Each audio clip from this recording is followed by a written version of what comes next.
40년을 참고 살다 식탁 앞에서 이혼을 선언하자 온 가족이 비웃었다. 나이 들어 무슨 이혼이냐. 나는 미소 짓고 캐리어를 들고 떠났다. 2달 뒤 그들은 무너졌다. 나는 박분옥이다.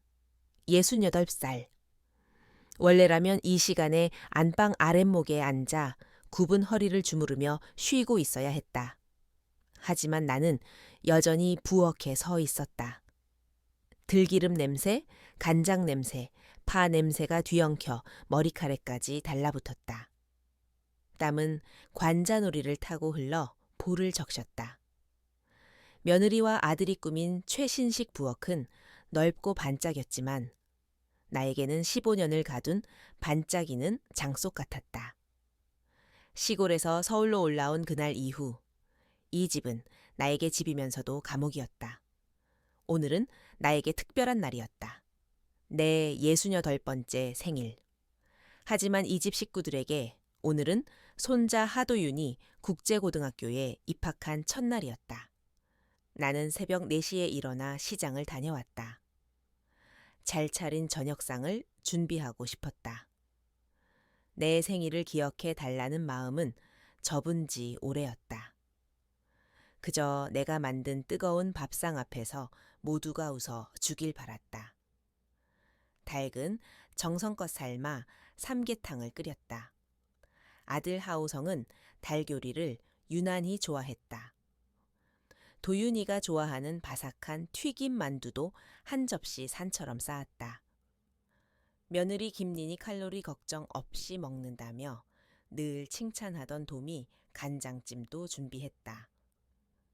남편 하진우를 위해서는 매콤달콤하게 졸인 돼지갈비를 푹 삶아냈다.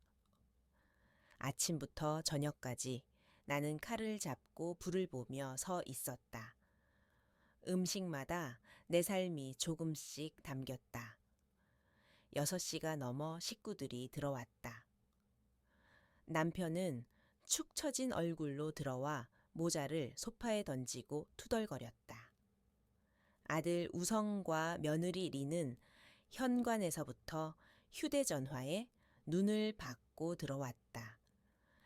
우성은 고개도 들지 않고 말했다. 엄마 밥 다 됐죠. 오늘 도윤이 입학하고 돌아오는 길이에요. 나는 서둘러 대답했다. 다 됐다. 손 씻고 앉아라. 마지막으로 맑은 국만 덜면 된다. 제일 먼저 식탁에 앉은 건 손자 도윤이었다. 가방을 탁 내려놓고 말했다. 배고파요. 할머니, 튀김 만두 있어요. 나는 웃으며 접시를 밀어주었다. 뜨거울 때 먹거라. 바삭할 때가 제일 맛있다. 식탁 위에는 젓가락 부딪는 소리와 켜놓은 TV 소리만 가득했다. 누구도 수고했다는 말을 하지 않았다. 괜찮았다. 나는 익숙했다. 잠시 후 며느리가 손뼉을 쳤다. 아, 깜빡할 뻔했네. 오늘 선물 있어요. 아들이 현관에서 큰 케이크 상자를 들고 들어왔다. 식탁이 갑자기 부산스러워졌다. 도윤은 환하게 웃었다. 남편의 얼굴도 조금 풀렸다. 린이 도윤을 끌어안으며 말했다. 학교 생활 잘 시작하자. 상자를 열자 초콜릿과 과일로 장식된 예쁜 케이크가 나왔다. 케이크 위에는 글씨가 적혀 있었다. 도윤이의 입학을 축하해. 그 문장을 보는 순간 가슴 어딘가가 조용히 내려앉았다. 오늘이 내 생일이라는 사실을 기억하는 사람은 아무도 없었다. 나는 부엌 쪽에 서서 멀리서 그 장면을 보았다. 생일 노래가 울리고 촛불이 꺼졌다. 나는 접시와 칼을 가져와 케이크를 나눠 담았다. 누구도 내 쪽을 보지 않았다. 모두가 국제고의 앞날과 시간표와 사교육 이야기를 했다. 나는 가장 모서리의 작은 조각을 접시에 올렸다. 크림은 달았지만 목은 텄다. 기침을 한번 하고 물을 한 모금 삼켰다. 나의 눈물은 이 집에서 가장 값싼 액체였다. 그래서 보이지 않게 삼켰다. 그때 남편이 빈잔을 탁 하고 내려놓았다. 소리가 나무결을 때렸다. 술이 비었는데 왜 안 채우나? 목소리는 이미 붉게 달아올라 있었다. 나는 낮게 말했다. 오늘은 많이 드셨으니 그만하세요. 병원에서도 자제하시라 했잖아요. 남편은 눈을 흘겼다. 오늘 같은 날은 마실 수도 있지. 괜히 돈 아낄 생각하는 거 아니야. 아들은 휴대전화를 내려놓지도 않은 채 말했다.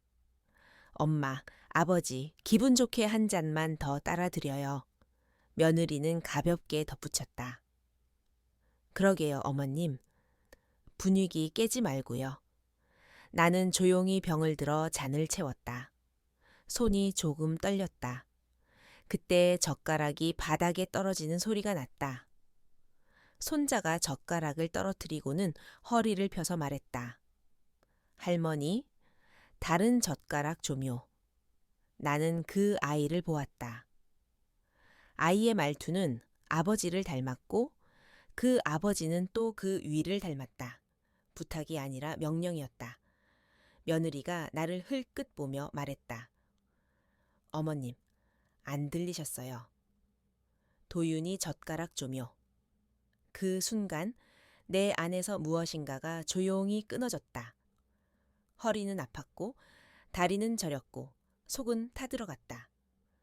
나는 천천히 숨을 들이키고 내쉬었다. 그리고 말했다. 네가 가져오렴. 할머니 허리가 아프다. 식탁이 잠시 고요해졌다. TV 소리만 크게 들렸다. 남편이 탁자를 내리치듯 말했다. 당신 지금 뭐라고 했나? 아들은 얼굴을 찌푸리며 말했다. 엄마, 애 앞에서 그러는 거 아니에요. 며느리는 한숨을 쉬었다.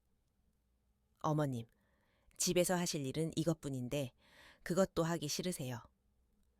나는 그들의 얼굴을 하나씩 바라보았다. 술에 취한 남편, 무심한 아들, 계산이 빠른 며느리, 버릇없이 자란 손자. 오래 쌓인 체념이 잿빛 먼지처럼 가라앉았다. 그리고 나는 입을 열었다. 맞다. 그게 내 일이었지. 그런데 오늘은 그 일을 그만하려 한다. 나는 천천히 자리에서 일어나 방으로 걸어갔다. 문을 닫고 잠갔다. 바깥에서는 남편의 목소리가 커졌다. 열어. 당장 열어. 문 손잡이가 덜컹거렸다. 그러나 나는 의자에 앉아 두 손으로 배를 감싸 쥐었다. 안쪽 깊은 곳이 칼로 긋는 듯 아팠다. 일주일 전 나는 혼자 종합병원에 다녀왔다. 가족에게는 주민센터 간다고 둘러댔다. 대기실의 소독약 냄새, 실내와의 발소리, 이름을 부르는 간호사의 음성이 내 귀에 박혀 있었다. 진료실에서 의사는 조심스럽게 내 눈을 보며 말했다. 검사 결과가 좋지 않습니다. 위암. 진행이 많이 됐습니다. 더 치료하지 않으면 짧게는 몇 달, 길어도 반년을 넘기기 어렵습니다. 치료를 하더라도 체력적으로 많이 힘드실 겁니다. 나는 고개를 끄덕였다. 기묘하게도 눈물은 나오지 않았다. 이상하게도 마음은 조용했다.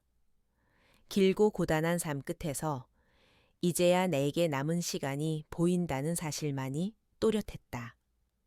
나는 그날 은행에서 오래 모아둔 적금을 확인했다. 시골에서 장을 서며 모은 돈. 남편 몰래, 아들 몰래 작은 봉투에 조금씩 모아온 돈. 내 남은 날을 정리하려고 쟁여둔 돈. 장례 비용이라도 남기려고, 누구에게도 손 벌리지 않으려고 내 이름으로 준비해둔 마지막 선. 그런데 오늘 저녁 식탁 앞에서 나는 생각을 바꾸었다. 죽음을 준비하기 전에 나 자신을 준비해야 한다고. 내게 남은 시간이 많지 않다면 그 시간만큼은 내 몫으로 쓰겠다고. 문 밖에서는 아직도 남편이 고함을 치고 있었다. 나는 조용히 서랍에서 낡은 여행 가방을 꺼냈다. 아내는 오래전부터 접어둔 옷가지와 통장, 신분증, 처방전이 들어 있었다. 나는 지퍼를 천천히 올렸다. 지퍼 소리는 내 안에서 굳어있던 무언가를 가르는 소리처럼 들렸다. 그 소리에 맞춰 마음속 무대의 막이 갈라지는 것 같았다. 나는 거울을 보았다. 하얗게 센 머리, 기미로 얼룩진 피부, 깊게 파인 눈가, 굽은 어깨. 그런데 눈빛은 달라져 있었다. 더 이상 참기만 하던 눈이 아니었다. 잠금을 풀고 문을 열자 가족들이 문 앞에 서 있었다. 남편은 팔을 들고 있었고 아들은 얼굴을 굳혔고 며느리는 팔짱을 끼고 있었다. 손자는 뒤에서 휴대전화를 들여다보았다. 나는 말없이 가방을 끌어 현관으로 걸었다. 바퀴가 바닥을 긁는 소리가 집 안공기를 갈랐다. 아들이 물었다. 엄마 어디 가요? 늦었어요. 그만하시고 들어가서 쉬세요. 며느리는 내 팔을 붙잡았다. 어머님, 왜 이러세요? 이 집이 어머님 집이에요. 들어가세요. 나는 멈춰 서서 남편을 바라보았다. 그리고 또렷하게 말했다. 하진우 씨, 우리 이혼합시다. 거실이 조용해졌다. 초침 소리까지 들릴 만큼 남편이 먼저 웃기 시작했다. 허허, 무슨 소리야. 나이 들어서 별소리를 다 하네. 이 나이에 이혼은 무슨 이혼이야. 당신 나가면 어디서 살 건데. 돈은 있어. 몸은 성 하나. 아들은 얼굴을 붉혔다. 엄마, 제발 체면 좀 지켜요. 요즘 세상에 소문이라도 나면 도윤이 학교 생활은 어떻게 해요? 며느리는 말끝을 세웠다. 어머님, 오늘은 그냥 넘어가요. 집안 체면도 있고 애도 있는데요. 체면. 나는 속으로 그 단어를 천천히 되뇌었다. 체면을 지킨다고, 누구의 얼굴을 지킨다고, 내 얼굴은 어디까지 지워야 했을까? 내 생일의 얼굴, 내 노동의 얼굴, 내 고통의 얼굴. 나는 고개를 저었다. 오늘은 내 얼굴을 지키겠다. 나는 가방 손잡이를 꽉 쥐었다. 그리고 말했다. 나는 나가겠다. 당신들과 상관없이. 남편이 손을 뻗어 내 팔을 붙잡으려 했다. 그 눈빛은 내가 오랜 세월 견뎌온 눈빛이었다. 나는 한 발 물러섰다. 더는 무서워하지 않았다. 그때 아들이 다급히 물었다. 엄마, 정말 어디로 가요? 나는 아들의 얼굴을 가만히 보았다. 내가 수십 년을 바쳐 키운 얼굴. 그러나 오늘만큼은 낯설었다. 어디로 가냐고. 나도 모른다. 다만 여기에는 더 머물지 않겠다. 오늘이 내 생일이라서가 아니다. 내가 사람이고 싶어서다. 며느리가 다시 팔을 잡아 끌었다. 어머님, 제발요. 도윤이는 누가 챙겨요? 학교가 늦게 끝나는데 누가 데려와요? 반찬은 누가 해요? 그 말들 속에는 부탁이 있었지만 정작 내 이름으로 된 안부는 없었다. 나는 조용히 팔을 빼냈다. 남편이 낮고 거칠게 말했다. 문 밖으로 나가면 다시는 발들이지 마. 나는 대답하지 않았다. 대신 현관문을 열었다. 한기가 복도 끝에서부터 밀려왔다. 바깥 공기는 차갑고 단단했다. 나는 신발을 꿰어 신고 가방을 끌었다. 문이 닫히는 소리가 뒤통수에 닿았다. 그 소리는 이상하리만큼 가벼웠다. 엘리베이터 거울에 내 모습이 비쳤다. 나는 내 이름을 마음속으로 불렀다. 분호가. 이제 그만 참아라. 이제 그만 살자. 이제부터는 너를 살자. 아파트 문을 빠져나와 밤거리에 서자 바람이 볼을 스쳤다. 가로등 불빛이 인도에 길게 젖었다. 갈 곳은 없었다. 하지만 발은 앞으로만 갔다. 버스 정류장 의자에 앉자 몸속 깊은 통증이 다시 치밀었다. 나는 배를 감싸쥐고 허리를 숙였다. 숨이 가빠졌다. 몇 달, 길어야 반년. 의사의 말이 한 글자씩 떠올랐다. 나는 눈을 감았다가 떴다. 어둠 속에서 손에 쥐인 낡은 휴대전화에 화면이 켜졌다. 연락처는 몇 개 없었다. 아들의 이름, 며느리의 이름, 그리고 한 사람. 오래된 친구, 서울에 올라와서도 가끔 안부를 주고받던 사람. 나는 떨리는 손가락으로 그 번호를 눌렀다. 여보세요. 졸린 듯한 목소리가 들리다가 내 이름을 듣는 순간 밝아졌다. 분호가 너니? 무슨 일이야, 이 시간에. 나는 말을 잇지 못했다. 숨이 엉키고 목이 메었다. 친구는 급해졌다. 지금 어디야? 그대로 있어. 금방 갈게. 끊어진 통화음이 남았다. 나는 차가운 의자에 등을 붙이고 하늘을 올려다보았다. 구름 사이로 별이 하나 깜박였다. 누군가가 나에게 그대로 있어. 내가 간다고 말해준 밤. 내 인생에 몇 번이나 있었을까. 손등이 따뜻해지는 것 같았다. 나는 그것만 믿기로 했다. 살아야겠다. 끝까지는 아니더라도 내일 아침까지는. 버스가 몇 대 지나가고 오토바이 소리가 멀리서 가까워졌다. 누군가 달려와 내 이름을 불렀다. 나는 고개를 들었다. 반가운 얼굴이 숨을 헐떡이며 내 앞에 섰다. 괜찮아. 이제 괜찮아. 나는 그 말을 들으며 천천히 몸을 일으켰다. 따뜻한 손이 내 팔을 받쳤다. 우리는 어둠을 가르고 천천히 걸었다. 아주 오랜만에 누군가와 나란히. 정류장 불빛 아래에서 나는 한동안 몸을 웅크리고 있었다. 비가 그치고 밤 공기가 차가워질 때쯤 누군가가 내 이름을 불렀다. 분호가. 괜찮아? 여기 있구나. 나는 고개를 들었다. 대학 시절부터 내 곁을 지켜준 친구 윤난숙이었다. 그 뒤로 든든해 보이는 청년이 서 있었다. 난숙의 아들 윤태성. 오래전에 마르고 까무잡잡하던 아이가 어느새 훤칠한 어른이 되어 있었다. 태성이 조심스럽게 내 팔을 붙잡았다. 이모, 일어나세요. 집으로 가요. 한밤중인데 여기 앉아 있으면 더 춥습니다. 난숙은 내 어깨에 자신의 카디건을 덮어주었다. 가자. 얘야, 가방은 네가 들고. 나는 고개를 끄덕였다. 그들의 부축을 받으며 천천히 발을 떼었다. 오랜만에 누군가와 보폭을 맞춰 걷는 느낌이었다. 아파트 단지들을 지나 커다란 교차로를 건넜다. 택시 뒷좌석에 몸을 기대자 피곤이 물처럼 밀려왔다. 눈썹에 달라붙은 싸늘한 공기가 조금씩 녹아내렸다. 난숙 모자의 집은 성동구의 오래된 연립이었다. 엘리베이터 대신 좁은 계단을 천천히 올랐다. 현관문을 열자 작은 거실이 보였다. 창계는 화분이 가지런했고 낮은 선반 위에는 찻잔이 반짝였다. 심플하지만 손이 잘 닿는 곳마다 닦인 흔적이 있었다. 태성이 전기 주전자를 올리고 수건과 따뜻한 물을 준비했다. 이모, 발부터 드세요. 물수건이 식기 전에.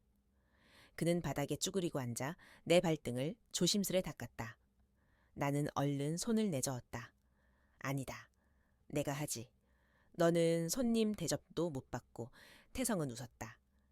이모, 손님 아니잖아요. 가족이죠. 예전 시골에서 이모가 나 챙겨주신 거 엄마한테 수도 없이 들었어요. 내게는 그 말이 묵직하게 가슴으로 들어왔다. 난숙이 작은 주방에서 생강차를 끓였다. 따끈한 향기가 거실을 채웠다. 나는 잔을 두 손으로 감싸 쥐었다. 말해보렴. 대체 무슨 일이야? 난숙의 목소리는 다그침이 아니라 걱정이었다. 나는 숨을 고르고 어렵게 입을 열었다. 하나씩. 오늘 있었던 일. 식탁 위에 케이크. 남편의 잔소리. 손자의 젓가락.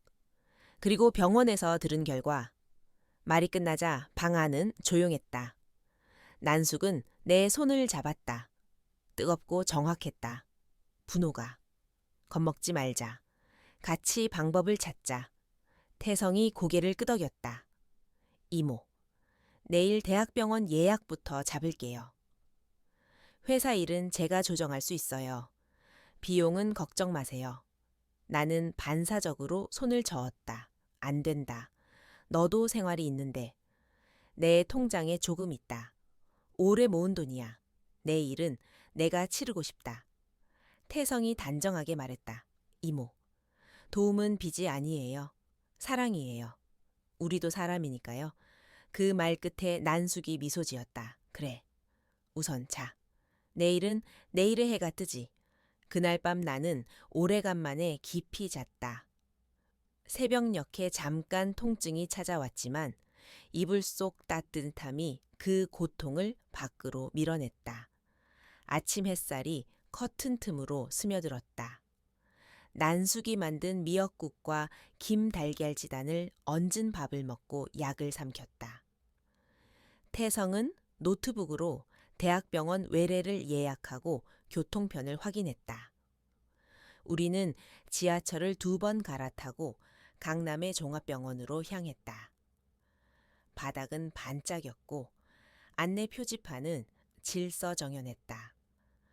나는 접수 창구 앞에서 이름을 또박또박 말했다. 박분옥. 주민번호는.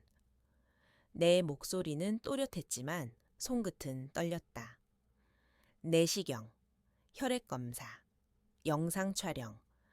점심이 차에 지나기도 전에 여러 가지 검사가 이어졌다. 대기실은 각자의 사연으로 묵직했다. 휠체어의 바퀴 소리, 간호사의 부르는 소리, 어디선가 새어 나오는 아이 울음. 기다림은 길었다. 결과를 들으러 들어갔을 때 흰 가운의 교수는 차트를 오래 읽었다. 박분옥 어르신, 진행이 적지 않습니다. 하지만 체력 상태가 완전히 무너지진 않았어요. 표준 치료로 한감을 권하겠지만 선택지는 넓지 않아요.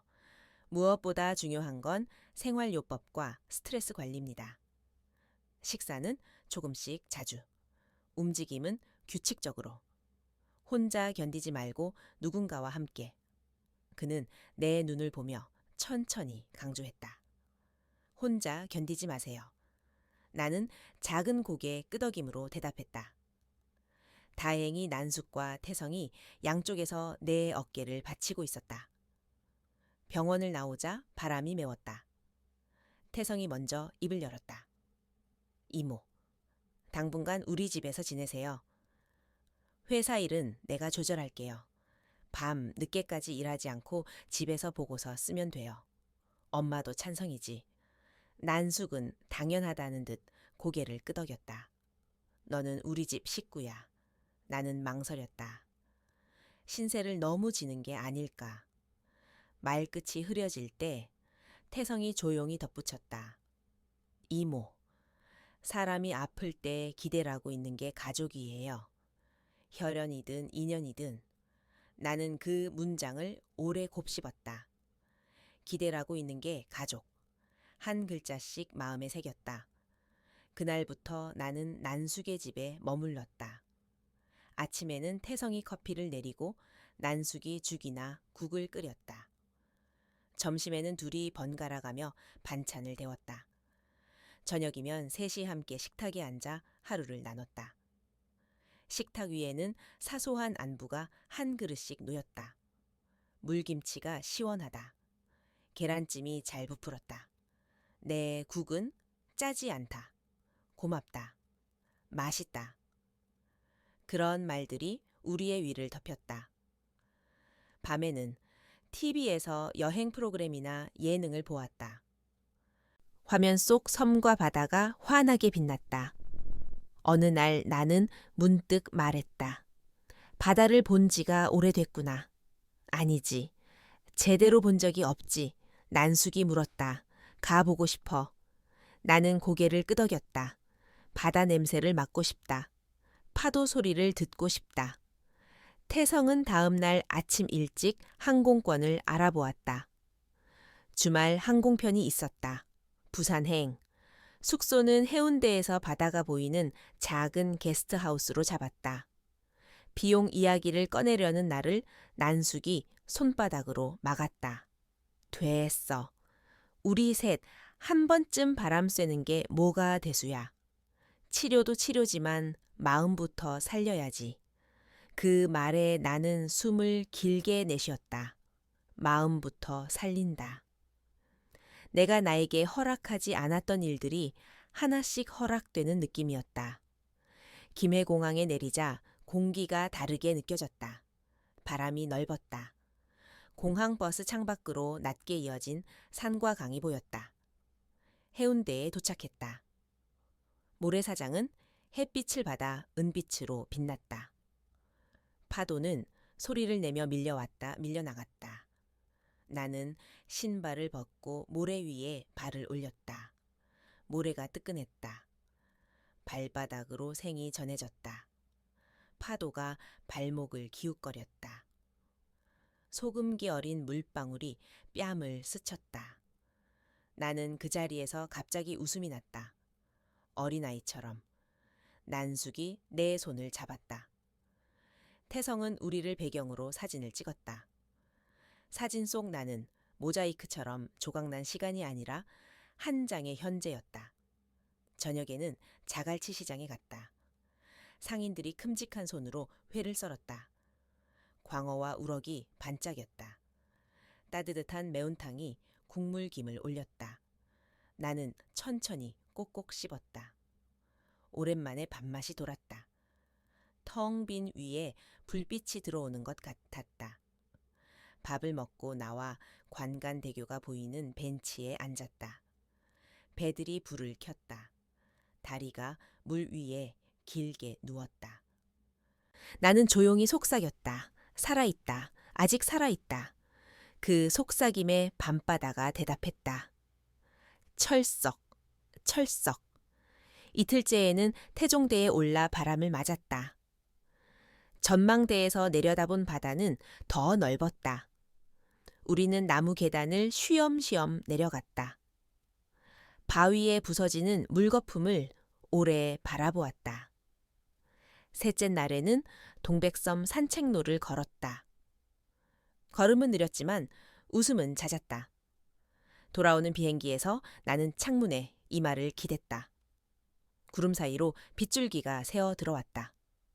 나는 두 손을 포개고 마음속으로 말했다.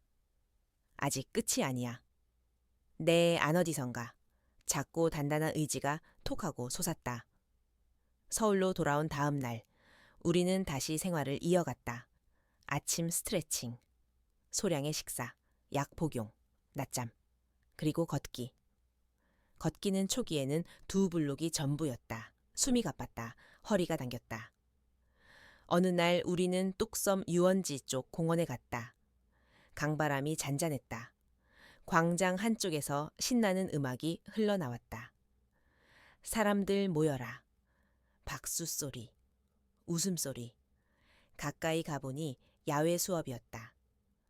젊은 강사가 확성기를 들고 리듬을 타고 있었다. 사람들은 동그랗게 모여 따라 움직였다.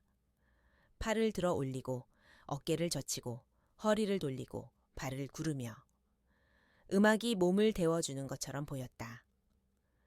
나는 그 자리에 서서 한참을 지켜보았다. 발끝이 저절로 리듬을 탔다. 난숙이 물었다. 해볼래? 나는 막연하게 웃었다. 나 같은 늙은이가. 병원에서도 움직이라 했잖아. 하지만 저건 젊은이들 운동이지. 저 강사가 우리 또래도 가르칠까?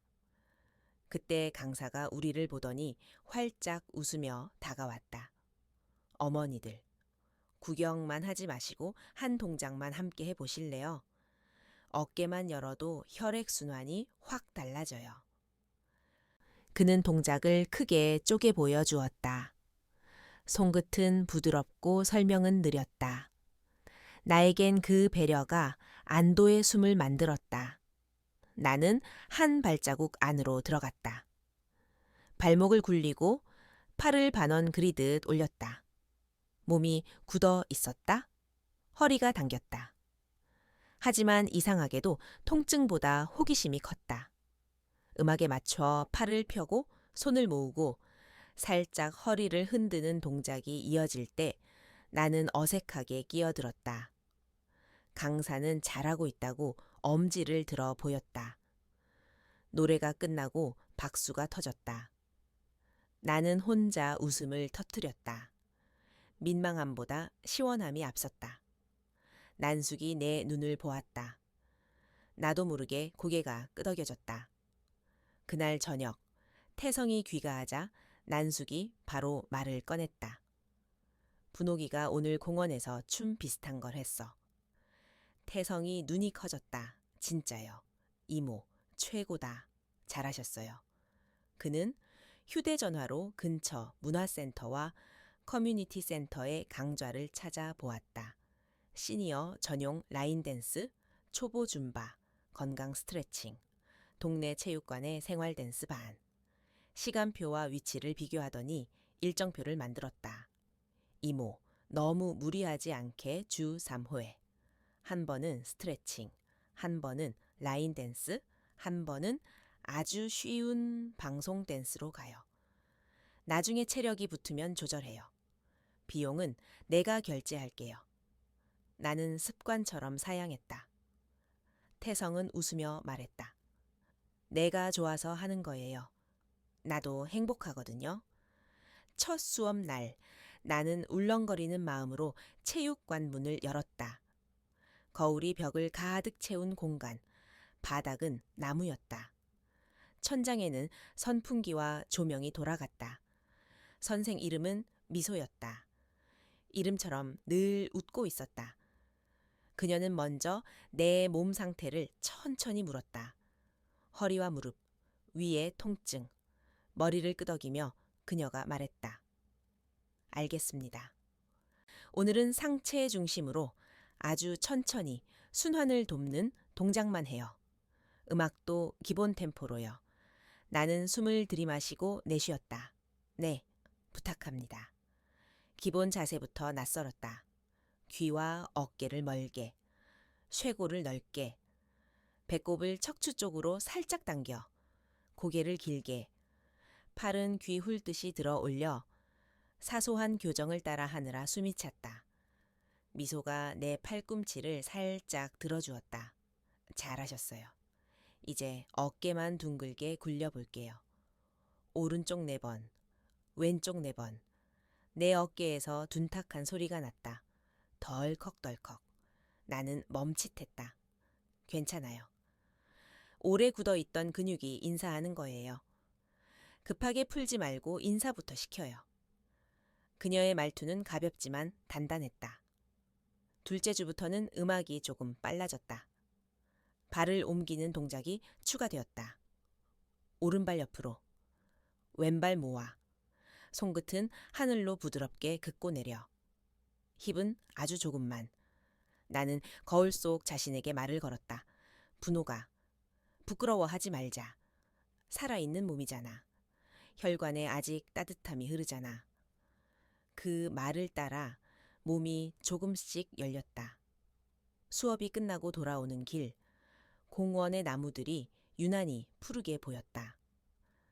바람이 뺨을 스칠 때 통증이 많이 줄어 있었고 마음이 한결 가벼웠다. 셋째 주, 나는 가벼운 실수로 균형을 잃고 한 번 휘청거렸다.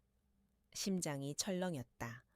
미소가 재빨리 내 손목을 받치고 발을 교정해 주었다. 그 자리에서 쉬세요. 벤치에 잠깐 앉을까요? 그녀는 내 숨이 가라앉을 때까지 기다렸다. 그늘 아래에서 물을 마시며 나는 중얼거렸다. 너무 욕심냈나? 미소가 고개를 저었다. 아니요. 욕심이 아니라 의지예요. 목표를 조금만 나누면 돼요. 어제보다 한 동작 덜 정확해도 괜찮고 오늘은 10번이 아니라 6번 해도 괜찮아요. 이어서 그녀가 한마디 덧붙였다. 잘하려고 오지 마세요. 살아보려고 오세요. 그 말이 내 쇄골을 타고 심장까지 들어왔다. 나는 작게 웃었다. 응, 나는 살아보려고 온 거다. 운동을 시작한 지 한 달이 지나자 생활의 리듬이 생겼다. 아침에 일어나 창문을 열고 환기를 시킨다. 따뜻한 물 한 잔, 약, 가벼운 스트레칭. 늦은 오전에는 동네 시장에 잠시 다녀온다. 과일 2개 와 야채. 집으로 돌아와 난숙과 나란히 앉아 손질한다. 낮에는 책을 조금 읽거나 낮잠을 잔다. 오후에는 수업이 있는 날이면 작은 가방에 수건과 물병을 챙긴다. 돌아오는 길에는 강가를 따라 천천히 걷는다. 저녁에는 태성이 돌아와 하루를 묻는다. 이모, 오늘은 뭐가 제일 좋았어요? 나는 대답한다. 허리를 펴는 순간, 팔이 길어지는 느낌, 그녀가 말한 한 문장. 그때마다 태성은 엄지손가락을 치켜 세웠다. 최고. 어느 저녁, 난숙이 조심스레 물었다. 분호가. 치료비 이야기 말인데 나는 손사래를 쳤다. 그만해. 내 통장으로 해결할 거야. 장례비로 아껴둔 돈이었지만 지금은 살려고 쓰는 게 우선이야. 난숙은 내 손을 덮었다. 알아. 그런데 필요한 거 있으면 꼭 말해. 숨기지 말고. 평생 숨기며 살았잖아. 이제는 숨 쉬듯 말하려고 해봐. 나는 그 말에 뜨끔했다. 평생 숨기며 살았다.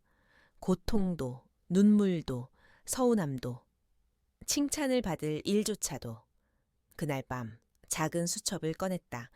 첫 장에 적었다. 오늘의 몸, 오늘의 마음, 오늘의 한 문장, 그리고 맨 아래에 한 줄. 나에게 허락. 그날 허락한 것은 잠시 울기였다. 울고 자니 새벽이 맑았다. 둘째 딸에는 병원에서 다시 검사를 했다. 수치들이 일제히 조금씩 나아지고 있었다. 의사는 고개를 끄덕이며 말했다. 몸이 버텨주고 있네요. 식사량을 너무 늘리진 말고 지금처럼 천천히. 무엇보다 지금의 생활 리듬을 유지하세요. 나는 웃었다. 유지. 그 말은 내게 희망과 동시에 책임을 뜻했다. 그래서 더 오만해지지 말자고 마음 먹었다. 잘 나아지는 척하는 통증을 가볍게 여기지 말자고 스스로에게 말했다. 셋째 딸 끝자락. 미소가 내게 개인 레슨을 제안했다. 어머니, 다음 달에 야외 수업이 하나 있어요. 지역 축제에서 시민들과 함께하는 무료 클래스예요. 무대라기보다는 잔디밭 한가운데서 다 같이 몸을 푸는 시간. 함께 서보실래요? 나는 손사래부터 쳤다. 말도 안 돼요. 나는 아직도 서툴고 빨리 움직이면 어지럽기도 해요. 미소가 씩 웃었다. 그래서 꼭 어머니가 서야 해요. 완벽한 사람이 아니라 살아보려는 사람이 앞에 있을 때 다른 사람들도 나와요. 저는 그게 중요하다고 생각해요. 그녀는 나를 설득하려 들지 않았다. 다만 내 눈을 보며 조용히 기다렸다. 나는 한참을 망설였다. 그리고 아주 작게 고개를 끄덕였다. 조건이 있어요. 내가 힘들면 중간에 쉬어요. 그녀는 환하게 웃었다. 약속이요. 우리는 그날부터 호흡과 리듬을 연구하듯 연습했다. 걷듯이, 숨 쉬듯이. 어깨를 열고 손가락 끝까지 의식을 보냈다. 어려운 동작은 과감히 뺐다. 대신 내게 맞는 동작을 조금 더 길게, 조금 더 깊게 했다. 음악은 여전히 쟁쟁했지만 내 움직임은 부드러워졌다. 거울 속의 노인은 어색함이 줄고 어깨와 목의 라인이 정돈되었다. 내 몸이 내 것이 되어가는 느낌. 나는 내가 잊은 지 오래인 몸의 언어를 다시 배우는 중이었다. 하루는 태성이 카메라를 들고 체육관 구석에 서 있었다. 이모. 연습 영상 조금만 찍어도 돼요. 내가 보기만 할게요. 동작을 더 편하게 만들 방법을 찾을 수 있을 거예요. 나는 웃으며 고개를 끄덕였다. 영상 속에서 나는 숨을 고르고 팔을 들고 손을 모았다가 열었다. 태성은 영상을 돌려보며 말했다. 이 동작 전에 숨을 길게 쉬면 좋아요. 그리고 회전할 때 왼발이 먼저 움직이면 덜 흔들려요. 그의 말투는 살피고 배려했다. 나는 그가 어른이 되었음을 그때 또렷이 느꼈다. 도움을 주는 손은 가벼웠고 지적은 따뜻했다. 그 즈음 나는 문득 죽음의 준비를 떠올렸다. 몇 달 전까지만 해도 가장 먼저 떠올리던 일이었다. 화장 절차, 납골당 자리, 유품 정리. 지금은 그 목록이 희미해졌다. 하지만 지우고 싶지는 않았다. 준비는 두려움이 아니라 평온을 주었다. 어느 날 오전 난수기 장을 보러 나간 사이 나는 작은 상자를 꺼냈다. 통장과 도장, 병원 영수증, 간단한 메모. 혹시 모를 그날을 위해 필요한 것들. 상자를 다시 닫으며 나는 담담하게 중얼거렸다. 다만 늦추자. 삶을 조금 더. 숨을 조금 더. 그리고 상자를 서랍 깊숙이 밀어 넣었다. 다시 리듬. 다시 음악. 나는 미소와 함께 축제 리허설을 했다. 공원 잔디밭에 흰 선을 긋고 그 위에 섰다. 햇살이 따뜻했다. 아이들이 뛰었고 반려견이 목줄을 잡아당겼다. 나는 그런 풍경들 사이에서 내 발의 위치를 확인했다. 시작. 음악이 흘렀다. 심장이 먼저 반응했다. 쿵, 쿵. 나는 팔을 들어 올렸다. 손끝으로 공기를 느꼈다. 허리를 부드럽게 돌리고 발을 반걸음 옮겼다. 돌고 멈추고 웃었다. 미소가 엄지를 들어 보였다. 좋아요. 지금처럼만. 나는 스스로에게 말했다. 지금처럼만, 지금처럼만. 그날 밤. 씻고 나오는데 거울 속에 내가 낯설었다. 주름은 거기 그대로였고 흰머리는 더 늘어 있었다. 그런데 눈빛에 작고 또렷한 불이 켜져 있었다. 나는 거울을 보며 아주 천천히 인사했다. 수고했다. 오늘도 내 몸, 내 마음, 그리고 침대로 들어가 누웠다. 난숙이 문을 톡톡 두드렸다. 분호가 내일 아침에 일찍 나갈 거야. 꽃시장에 들렀다가 센터로 갈 거야. 같이 갈래? 나는 문 너머로 대답했다. 갈게, 같이 가자. 말이 끝나자마자 심장이 한번 가볍게 뛰었다. 내일을 약속하는 심장 소리. 오래도록 듣지 못했던, 그러나 분명히 내 것인 소리였다. 며칠 뒤 축제날이 다가왔다. 하늘은 맑았다. 잔디는 부드러웠다. 사람들은 삼삼오오 돗자리를 펴고 앉았다. 사회자가 마이크를 들고 구호를 외쳤다. 함께 몸을 풀어 보겠습니다. 음악이 시작되면 가능한 만큼 따라 해주세요. 완벽할 필요 없습니다. 옆 사람을 보며 웃으면 됩니다. 첫 곡의 전주가 흘렀다. 나는 미소의 옆에 섰다. 심장이 다시 쿵 하고 두드렸다. 나는 눈을 감았다가 떴다. 준비. 내 안의 목소리가 말했다. 살아보자. 오늘도. 여기까지가 내 몫이다. 그리고 음악이 터졌다. 나는 팔을 들어 올렸다.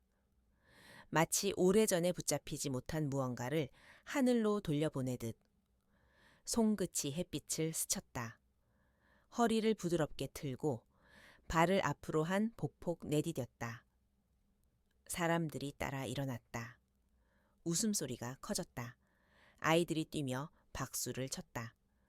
누군가는 리듬을 놓쳐 뒤늦게 따라왔고 누군가는 반대로 너무 앞질렀다.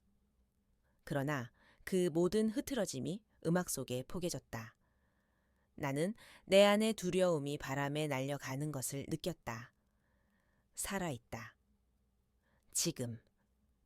여기. 곡이 끝나자 잔디 위에 박수가 비처럼 쏟아졌다. 나는 숨을 고르며 주위를 둘러보았다. 난숙이 손수건을 흔들고 있었고 태성은 휴대전화를 들고 나를 향해 크게 흔들며 웃었다. 그의 입모양이 보였다. 이모, 최고예요. 그 순간 내 가슴 어디선가 한 겹 더 단단해졌다. 허리가 조금 더 펴졌다. 나는 그 자리에 서서 하늘을 올려다보았다. 맑았다. 아주 맑았다.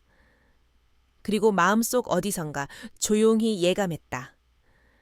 이날의 한 장면이 내 삶을 다른 쪽으로 데려가리라는 것을, 누군가의 손에 담겨 또 다른 사람에게로 건너가리라는 것을. 축제가 끝난 그날 저녁, 태성이 찍어둔 영상을 집에서 정리했다. 그는 화면을 천천히 잘랐다. 시작은 잔디와 햇빛, 중간은 사람들의 웃음, 마지막은 내가 하늘을 올려다보는 장면. 음악은 현악과 건반이 섞인 잔잔한 곡으로 골랐다. 영상 길이는 2분 남짓. 그는 조용히 물었다. 이모, 올려볼까요? 동네 축제 기록이니까 친구들이 좋아할 거예요. 나는 고개를 끄덕였다. 그래, 기록으로 남기자. 잘하려고 올리는 게 아니라 살아보려고 올리는 거니까. 영상은 밤늦게 업로드되었다. 조회수는 처음엔 느렸다. 새벽에는 조용했다. 다음날 아침. 상황이 달라졌다. 알림이 연달아 울렸다. 좋아요, 댓글, 공유. 태성의 휴대전화는 식탁 위에서 쉴 새 없이 진동했다. 난숙이 눈을 크게 떴다. 아니 세상에, 사람들이 이렇게 많이 본다고. 태성은 웃으며 고개를 끄덕였다. 이모 표정 때문인 것 같아요. 힘이 있어요. 그리고 설명에 쓴 한 줄이 좋아요. 잘하려고 오지 말고 살아보려고 오자. 그 문장이 낯선 마음을 건드렸나 보다. 오전이 차에 끝나기 전에 조회수는 몇만을 넘어섰다. 댓글은 끝없이 달렸다. 어머니의 미소가 너무 예뻐요. 저도 오늘부터 다시 걸어보겠습니다. 우리 엄마 생각이 나서 울었습니다. 같이 살자고 말하고 싶어졌어요. 어떤 댓글은 아주 짧았다. 살아있다. 고맙습니다. 나는 낮게 숨을 들이마셨다.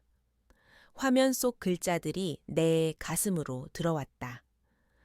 모르는 사람들이 보내는 온기가 낯설고 따뜻했다. 이튿날 지역 방송국에서 연락이 왔다. 제작진은 공손했다.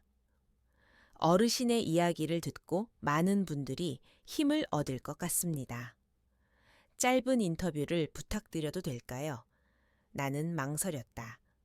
카메라 앞이라는 말이 어깨를 움츠리게 했다. 난숙이 내 손을 잡았다. 분호가. 하고 싶은 만큼만 하면 돼. 싫으면 안 해도 돼. 태성이 덧붙였다. 이모. 조건을 정해요. 무리하지 않기. 아픈 이야기 강요받지 않기. 우리가 옆에 있기. 나는 그제야 마음이 풀렸다. 그래. 그러면 가보자. 누군가에게 오늘 하루를 버틸 힘이 된다면. 촬영은 소박했다. 동네 공원, 나무 그늘, 벤치, 카메라 한 대, 기자 한 사람. 그는 질문을 천천히 던졌다. 언제부터 춤을 시작하셨어요? 왜 시작하셨어요? 무엇이 달라졌나요? 나는 솔직하게 말했다. 늦은 나이에 배웠다. 아프고 두려워 시작했다. 그러나 몸이 움직이자 마음이 움직였다. 마음이 움직이자 눈빛이 달라졌다. 잘하려고 온 것이 아니라 살아보려고 왔다.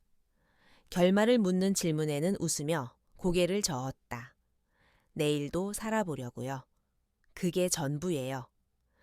짧은 인터뷰가 방송되자 반응은 더 커졌다. 포털 메인에 영상이 걸렸다. 라디오에서 사연을 소개했다. 지역 신문은 표정이 좋은 어르신이라고 제목을 달았다. 어느 날 저녁, 공중파 방송국에서 메일이 들어왔다. 전국 프로그램, 사람 사는 이야기, 장문의 섭외 요청. 태성은 메일을 여러 번 읽고 내게 요점만 전했다. 촬영 시간은 짧게, 사생활 침해 금지.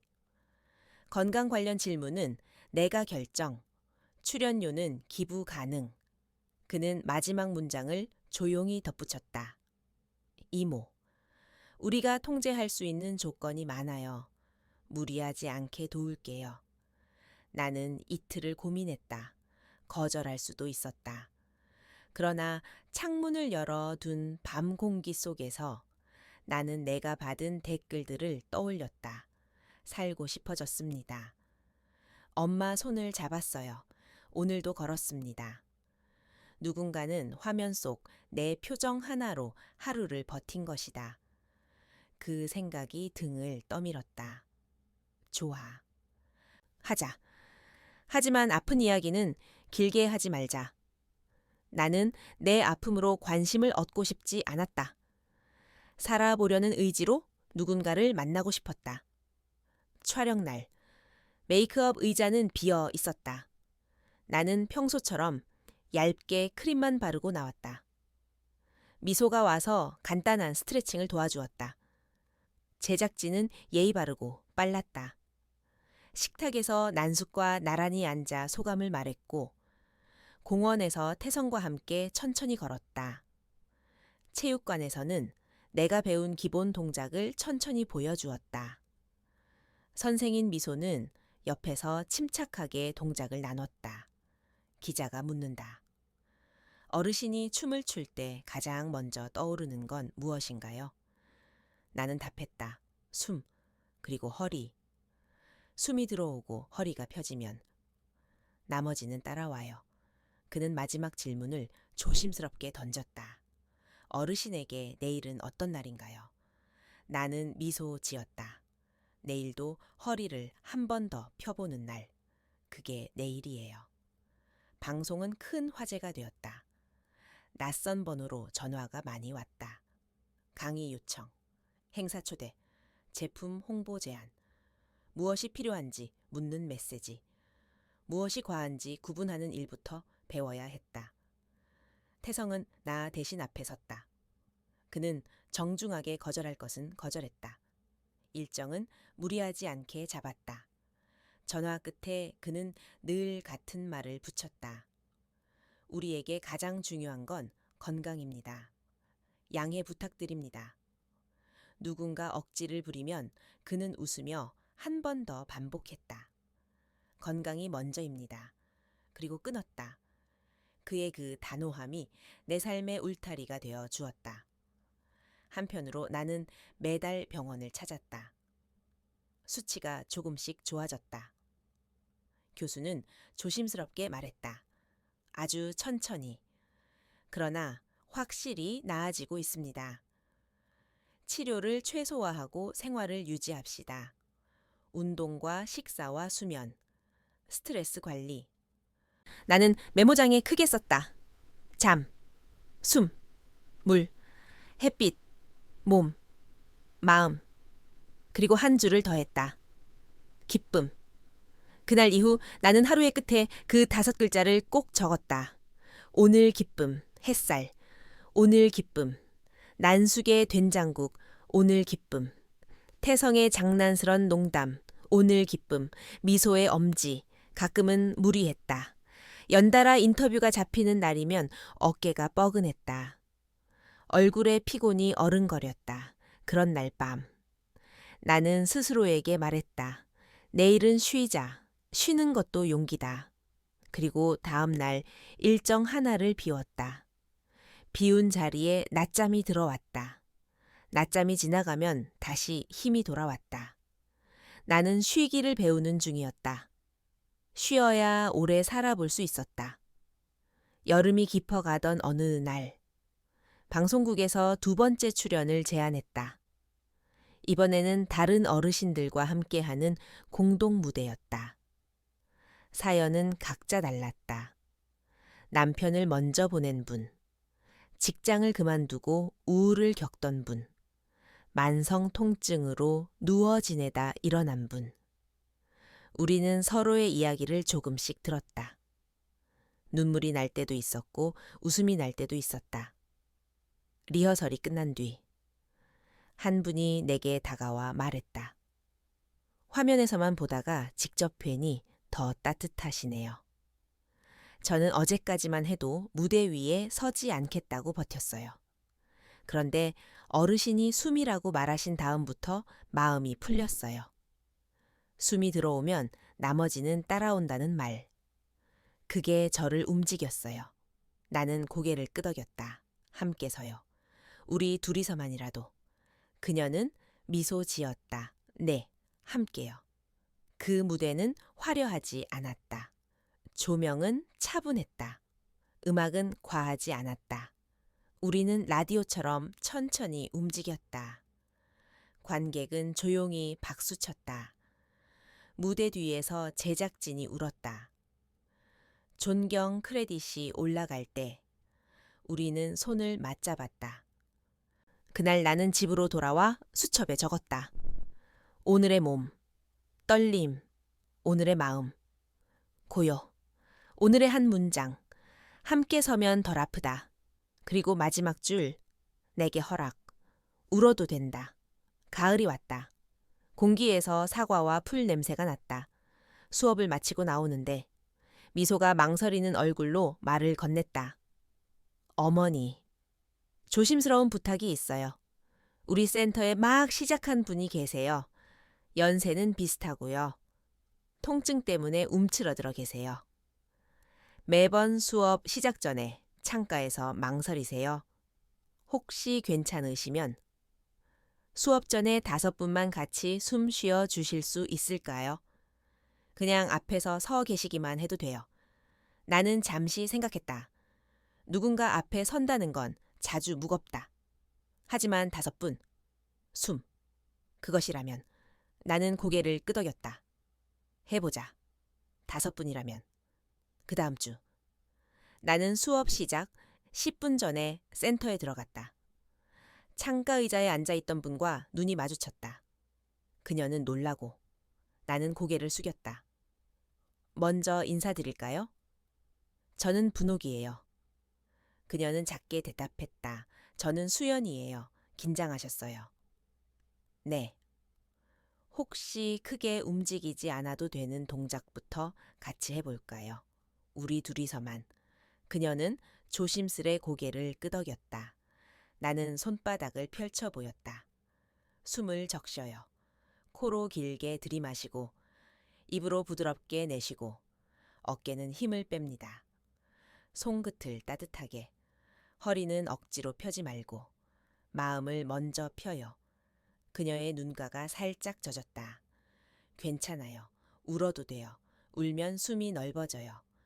5분이 지났다. 그녀는 조용히 일어나 내 옆에 섰다.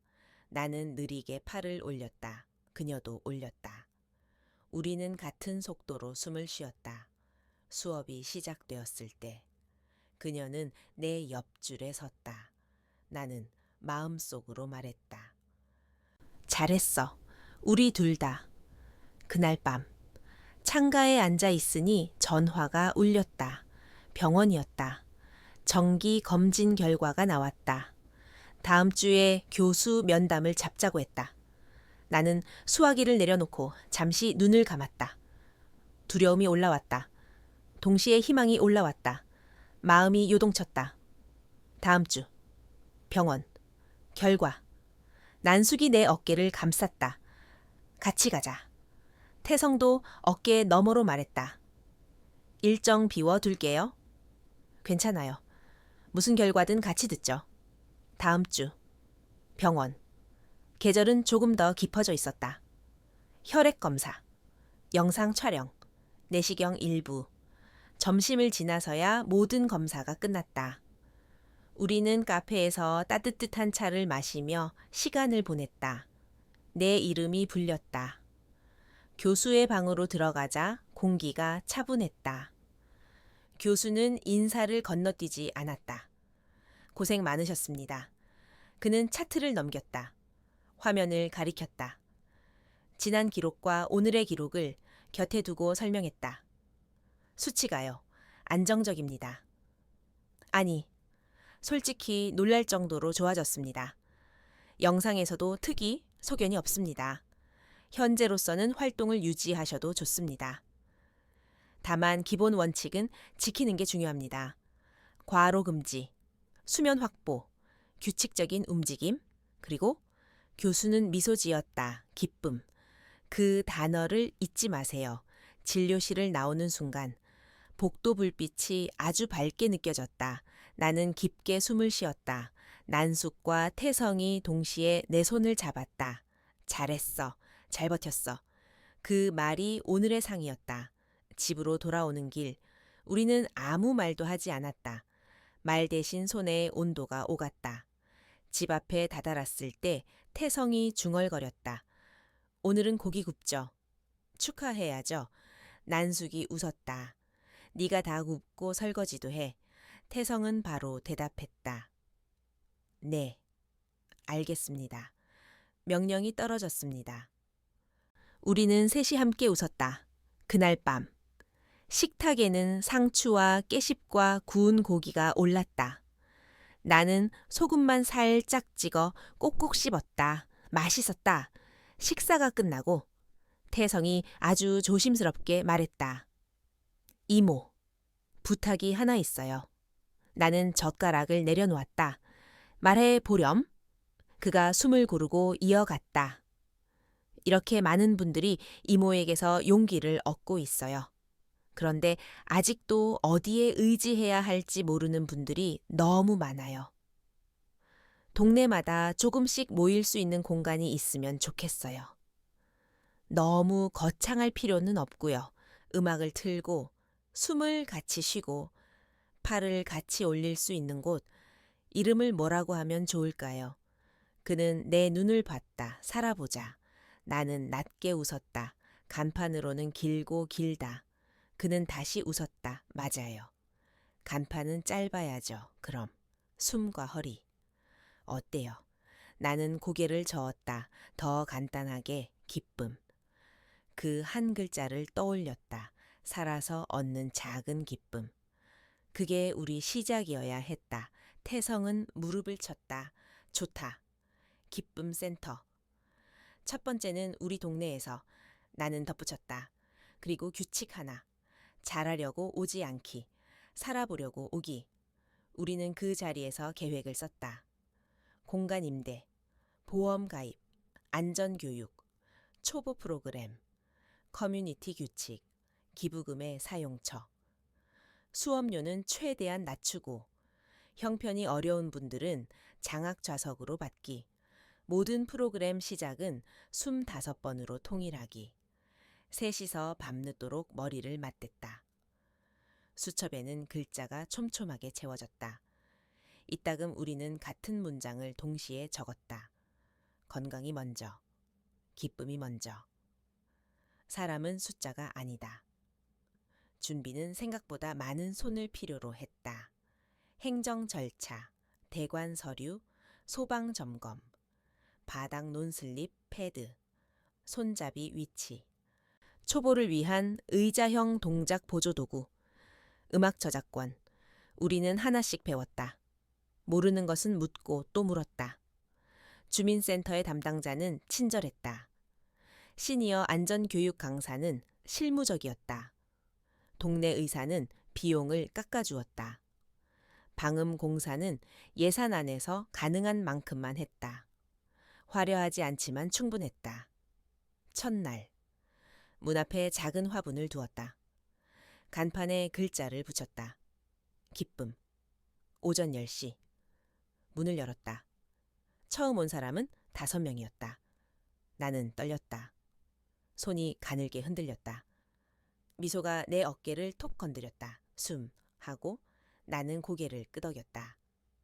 어서 오세요. 우리는 말부터 천천히 했다. 여기서는 잘하려고 오지 않습니다. 살아보려고 옵니다. 처음은 25번입니다. 같이 쉬어가요. 우리는 5번 길게 호흡했다. 첫날의 수업은 가볍게 끝났다. 누군가는 눈물을 닦으며 나갔다.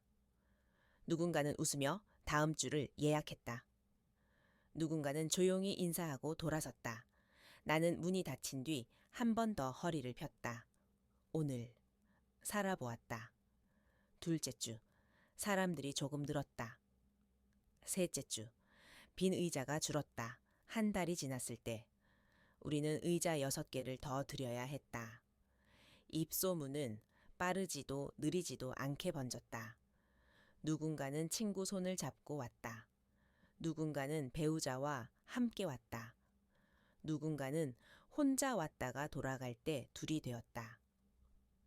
프로그램이 끝나면 우리는 따뜻한 물을 마시며 잠깐 앉았다. 그 시간의 이름은 마무리였다. 각자 한마디씩 오늘 좋았던 점, 오늘 어려웠던 점, 그리고 오늘의 기쁨. 어떤 날은 조용했고 어떤 날은 웃음이 많았다. 그 작은 반복이 사람들의 어깨를 조금씩 펴주었다. 어느 오후 나측은 그림자가 문 앞에서 망설였다. 긴 머리, 마른 어깨. 나는 알아보는데 한 박자 걸렸다. 내 아들이었다. 내 가슴이 잠깐 멈췄다가 다시 뛰었다. 그러나 오늘 이야기에서는 그 장면을 자세히 풀지 않겠다. 아직은 내 숨을 준비하는 중이라서. 다만 그날 나는 문턱과 내 마음 사이에 선을 하나 그었다. 과거는 존중하되 현재는 지키자. 누구에게나 자리를 내어주되 내 건강을 먼저 지키자. 나는 그 선을 지키며 인사했다. 어서 오너라. 숨부터 쉬자. 그가 고개를 끄덕였다. 숨이 방 안에 돌았다. 계절은 바뀌었다. 겨울은 예상보다 덜 차가웠다. 기쁨센터는 작은 발자국을 남기며 자리를 잡아갔다. 우리는 한 주에 2번 무료 열린 날을 만들었다. 한 달에 한 번은 동네 공원으로 나갔다. 잔디 위에서 5번의 숨을 나누었다. 지역 도서관에서는 작은 강연을 했다. 주제는 늘 같았다. 숨과 허리, 잘하려고 오지 않기, 살아보려고 오기. 강연 끝에 Q&A 시간이 돌아왔다. 누군가 물었다. 두려움은 어떻게 하나요? 나는 대답했다. 두려움은 나갑니다. 그러나 늘 돌아옵니다. 그래서 우리는 매일 문을 열고 매일 숨을 쉽니다. 그것이 방법입니다. 또 누군가 물었다. 포기하고 싶은 날은요? 나는 미소 지었다. 포기하지 말라는 말은 어렵습니다. 그 대신 쉬어가자는 말은 쉽습니다. 쉬었다가 다시 숨. 그게 우리가 할 일입니다. 이듬해 봄, 병원에서 다시 면담이 있었다. 교수는 결과를 하나씩 보여주었다. 나는 조용히 들었다. 그리고 그가 마지막으로 웃으며 덧붙였다. 박분옥 어르신, 의학적으로 설명하기 어려운 부분이 있습니다. 그러나 분명한 사실이 하나 있어요. 어르신의 생활은 많은 사람의 교과서가 될 겁니다. 함께 숨쉬고, 함께 걷고, 함께 웃는 일. 그게 생각보다 강력합니다. 계속 그렇게 사세요. 나는 고개를 깊이 숙였다. 감사합니다. 살아보겠습니다. 교수는 악수를 청했다. 그리고 진료가 끝났다. 집으로 돌아와 창문을 열었다. 햇살이 바닥에 길게 누웠다. 나는 오늘의 수첩을 펼쳤다.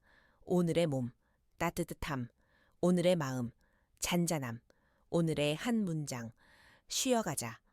그리고 마지막 줄, 나에게 허락, 내일도 살아보자. 비가 세차게 내리던 오후였습니다. 기쁨센터 수업을 마치고 집에 돌아오니 경비초소 처마 밑에 한 남자가 웅크리고 앉아 있었습니다.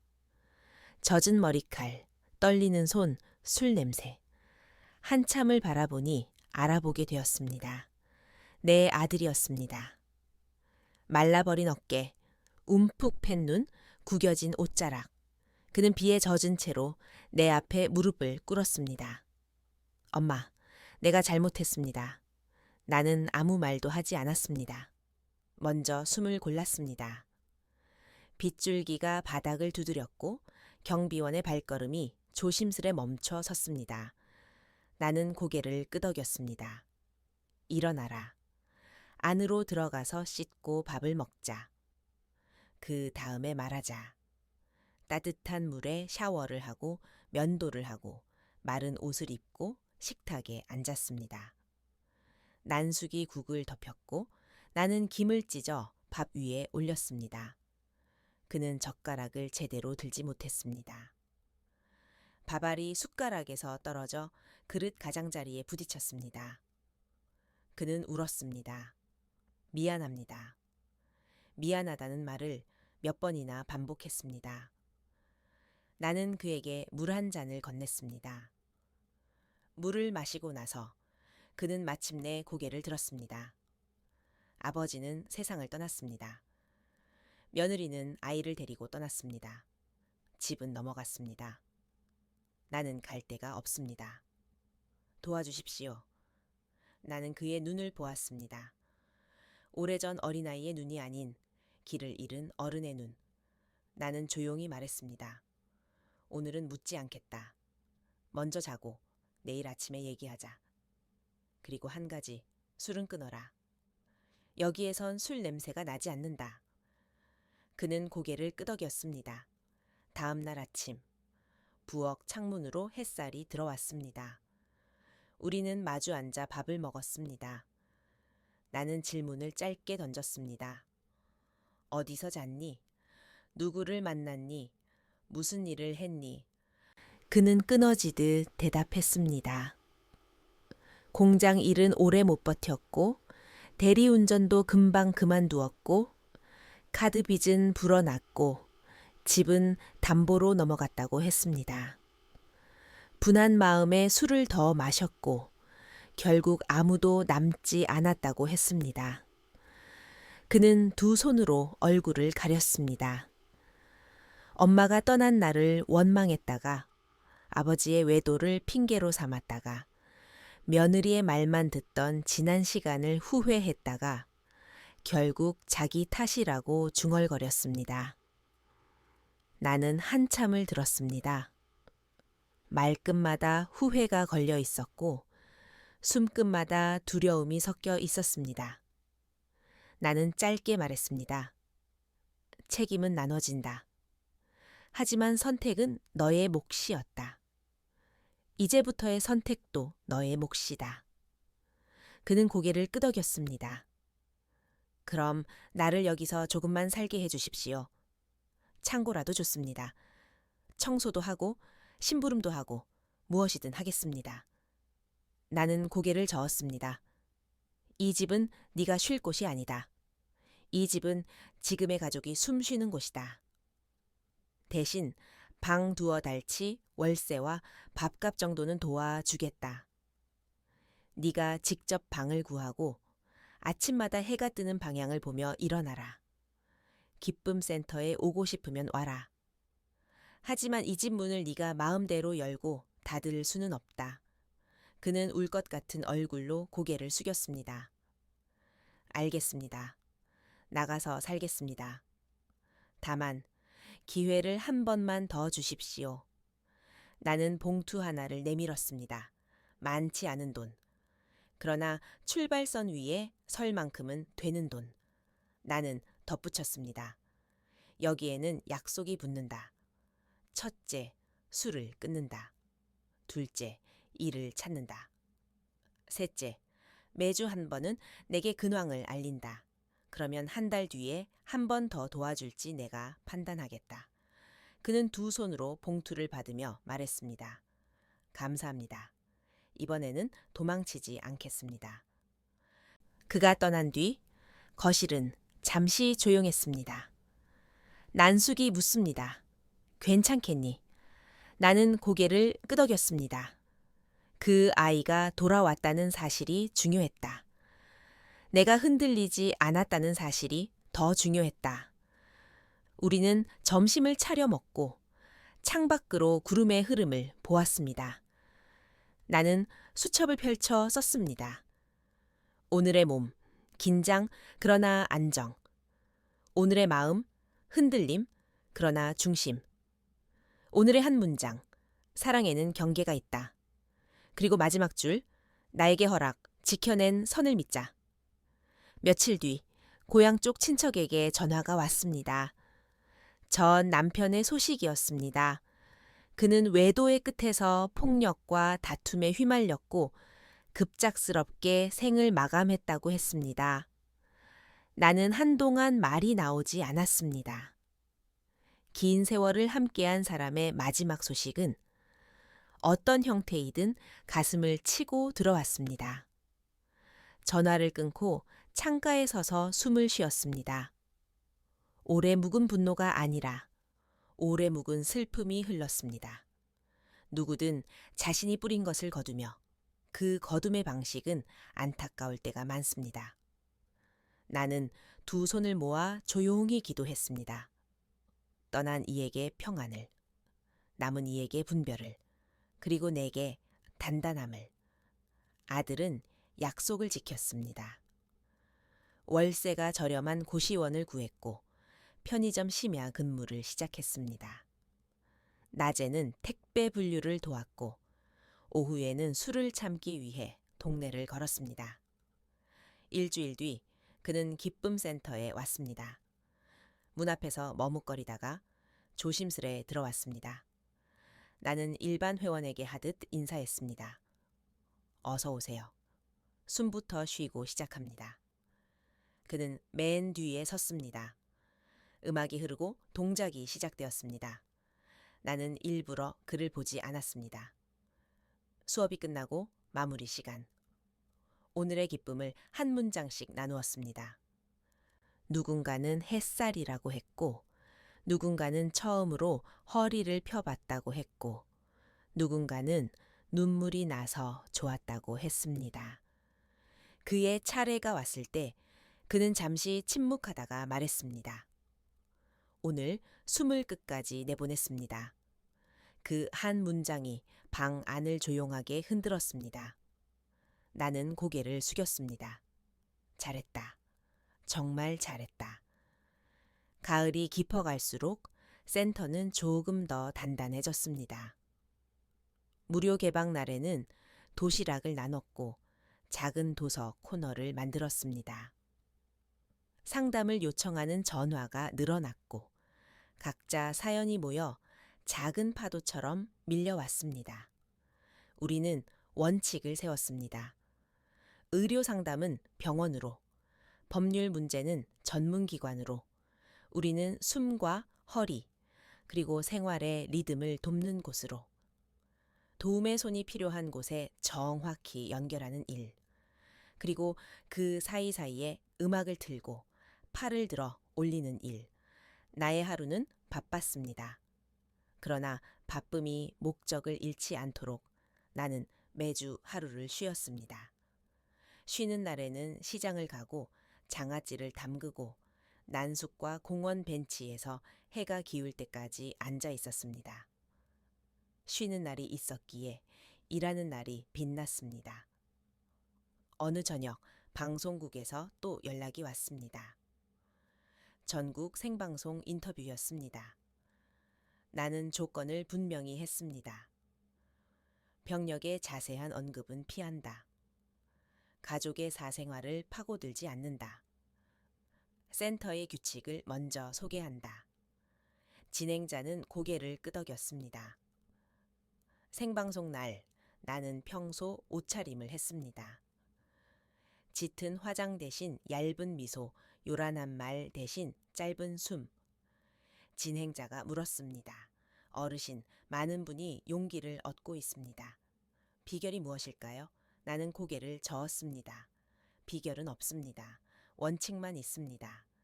잠과 물과 햇빛, 숨과 허리, 그리고 기쁨. 잘하려고 오지 않고 살아보려고 오는 것. 그것뿐입니다. 진행자가 웃었습니다. 쉽지만 어렵네요. 나는 따라 웃었습니다. 어려워서 매일 합니다. 방송이 끝난 다음 날 상담 요청이 폭주했습니다. 태성은 전화를 정리했고 우리는 일정표를 다시 그렸습니다. 그 와중에 한 통의 전화가 마음을 멈추게 했습니다. 며느리였습니다. 긴 침묵 끝에 그녀가 말했습니다. 죄송합니다. 나는 담담히 대답했습니다. 그래, 듣고 있다. 그녀는 조용히 사과했고 아이의 근황을 전했습니다. 아이는 전학을 갔고 수업에 적응 중이라고 했습니다. 그리고 물었습니다. 혹시 아이가 할머니를 한번 만나도 될까요? 나는 한참을 생각했습니다. 마음속으로 선을 다시 그렸습니다. 과거를 존중하되 현재를 지키자. 나는 조건을 말했습니다. 공원에서 낮에 만난다. 1시간만 만난다. 어른 이야기는 하지 않는다. 아이가 먼저 묻지 않으면 지난날의 이야기는 꺼내지 않는다. 그녀는 알겠다고 했습니다. 약속한 날 공원 벤치에 앉았습니다. 아이는 많이 자라 있었습니다. 키가 훌쩍 컸고 어깨가 넓어졌고 눈빛은 예전과 달라져 있었습니다. 우리가 마지막으로 마주한 날 그 아이의 눈에는 두려움과 분노가 섞여 있었지요. 오늘의 눈은 다르게 흔들렸습니다. 나는 먼저 인사했습니다. 어서 와라.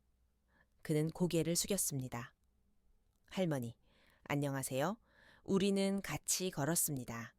나는 학교 이야기를 물었습니다. 그는 체육 시간이 좋다고 했고 수학이 어렵다고 했습니다. 나는 웃으며 말했습니다. 나는 국어를 좋아했고 산수는 늘 어려웠다. 너와 나 그 점이 닮았다. 아이가 처음으로 웃었습니다. 벤치에 앉아 물을 마셨습니다. 아이가 조심스럽게 물었습니다. 할머니, 왜 춤을 추세요? 나는 대답했습니다. 숨을 끝까지 내보내고 싶어서. 아이가 고개를 끄덕였습니다. 할머니, 다음에 영상 하나 찍어도 돼요. 학교 발표 시간에 용기에 대한 발표를 하고 싶어요. 나는 허락했습니다. 다만 조용히 필요한 만큼만. 아이는 알겠다고 했습니다. 헤어질 때 그는 작은 봉지를 내밀었습니다. 빵집에서 아르바이트하며 산 식빵이었습니다. 용돈으로 샀어요? 할머니랑 드시라고요. 나는 봉지를 받고 아이의 눈을 보았습니다. 고맙다. 아주 잘 자라고 있구나. 그렇게 우리는 헤어졌습니다. 그날 밤 나는 한참을 잠들지 못했습니다. 오래 묵은 상처가 살짝 욱신거렸고 동시에 새살이 돋아나는 느낌이 들었습니다. 나는 수첩을 펼쳤습니다. 오늘의 몸, 울컥, 그러나 잦아듦. 오늘의 마음, 서늘, 그러나 폭은. 오늘의 한 문장, 아이는 아이로 남겨야 한다. 그리고 마지막 줄, 내게 허락, 미워하지 말고 멀리서 빌자. 겨울이 시작될 무렵 병원에서 다시 결과를 확인했습니다. 교수는 미소로 시작해 미소로 끝냈습니다. 수치 안정, 영상 특이사항 없음, 생활 유지, 과로 금지. 그는 마지막으로 강조했습니다. 공동체가 약입니다. 혼자 있는 시간을 줄이고 함께 숨 쉬는 시간을 늘리십시오. 나는 크게 고개를 끄덕였습니다. 네, 교수님. 돌아오는 길 태성이 말했습니다. 이모, 기쁨 센터를 한 군데 더 열면 어떨까요? 대기 인원이 너무 많아요. 무료 개방 날을 늘리면 좋겠지만 공간이 모자라요. 난숙이 운전대 너머로 말했습니다. 장소 비용이 문제지. 나는 조용히 대답했습니다. 기부를 받자. 다만 2가지 원칙을 건다. 목적이 분명해야 하고 사용처를 투명하게 공개해야 한다. 이름은 적지 않고 숫자도 크게 쓰지 않는다. 숨과 허리를 위해 쓰는 돈, 사람의 온기와 섞이게 하자. 우리는 작은 모금 페이지를 열었습니다. 설명은 간단했습니다. 무료 개방날 확대, 초보 프로그램 의자와 손잡이 보강, 안전 교육 강화, 상담, 연계 비용. 일주일 만에 목표가 채워졌습니다. 이름을 밝히지 않은 후원자가 많았습니다. 어느 회사에서 연락이 왔습니다. 비품을 지원하고 싶다고 했습니다. 우리는 조건을 내걸었습니다. 로고 대신 약속, 광고 대신 책임. 회사는 잠시 고민하더니 웃으며 승낙했습니다. 기쁨이라는 단어가 좋다고 했습니다. 그렇게 두 번째 공간의 문이 열렸습니다. 간판은 첫 번째와 같았습니다. 기쁨. 문을 열자마자 우리는 깊게 숨을 쉬었습니다. 새 바닥의 냄새, 페인트의 잔향, 겨울 햇살의 따뜻함. 그 모든 것이 오늘의 선물이었습니다. 연말센터에서는 작은 감사 음악회를 열었습니다. 악기는 단출했습니다. 기타 한 대, 젬베 하나, 그리고 사람들의 손뼉. 미소가 사회를 받고 태성이 사진을 찍고 난숙이 따뜻한 차를 나눴습니다. 나는 마지막 순서에 짧게 무대에 올랐습니다. 관객이 조용해졌습니다. 나는 마이크를 잡고 말했습니다. 잘하려고 오지 않고 살아보려고 왔기 때문에 여기까지 왔습니다. 25번 쉬고 허리를 한 번 펴고 오늘의 기쁨을 한 줄씩 기록했더니 내일이 바뀌었습니다. 여러분도 그렇게 하셨지요? 여러분이 바꾼 것입니다. 저는 그저 옆에 서 있었을 뿐입니다. 그러니 내년에도 오늘처럼 숨부터 쉽시다. 모두 함께 5번. 음악이 흐르고 사람들은 손뼉을 쳤습니다. 누군가는 울었고 누군가는 웃었습니다. 나는 무대 뒤에서 깊게 숨을 쉬었습니다. 그리고 한 사람을 떠올렸습니다. 문 앞에 무릎을 꿇고 울던 내 아들. 그는 이제 주말마다 센터의 문을 열고 의자를 닫고 새 회원에게 물컵을 건넵니다. 술을 끊은 지 3달. 야간 근무 대신 낮에 일을 택했고 새벽에 걷고 저녁에 기록합니다. 그는 아직 흔들립니다. 그러나 흔들리면서도 앞으로 나아갑니다. 나는 그를 바라보되 기대지 않습니다. 사랑하되 붙들지 않습니다. 선을 지키되 마음을 닫지 않습니다. 그것이 내가 배운 사랑의 모양입니다. 이혼 신청은 생각보다 오래 걸렸습니다. 오래된 혼인과 얽힌 재산, 과거의 기록, 증빙의 공백. 모든 것이 한 번씩은 나를 붙들어 세웠습니다. 나는 서류를 정리하며 원칙을 정했습니다. 감정으로 쓰지 말 것. 사실을 차례대로 적을 것. 필요 없는 말은 덜어낼 것. 태성은 일정을 맞추고 난숙은 빠진 서류를 채웠습니다. 나는 진술서의 마지막 줄을 또박또박 적었습니다. 나는 살기 위해 떠났습니다. 이제 살아온 대로 살겠습니다.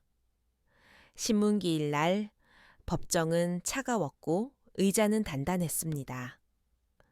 판사의 목소리는 분명했고 공무원의 발걸음은 조용했습니다. 나는 과거를 압축해 진술했고 변호사는 문장을 정리해 건넸습니다. 상대방은 참석하지 않았습니다. 이미 세상에 없는 사람이었기 때문입니다. 판사는 서류를 넘기고 내 얼굴을 한번 보았습니다. 잠시의 정적, 그리고 판결문이 내려졌습니다. 법적 관계의 종료. 한 장의 종이였지만 내 어깨에서 오래된 돌이 하나 떨어져 나가는 소리가 또렷이 들렸습니다. 나는 깊게 숨을 내쉬었습니다. 함께 있던 두 사람이 동시에 내 손을 꼭 잡았습니다. 우리는 말없이 엘리베이터를 탔고 1층 로비에 내려서서야 짧게 웃었습니다. 끝났구나. 정말 끝났구나. 나는 속으로만 대답했습니다. 끝났고, 그래서 시작된다. 그날 저녁, 기쁨센터의 수업을 마치고 작은 모임을 열었습니다. 스태프 몇 명과 오래된 회원 서너 명이 둥글게 앉았습니다. 나는 종이컵에 따뜻한 차를 나눠주고 천천히 말을 꺼냈습니다. 오늘 오랜 문이 닫혔습니다.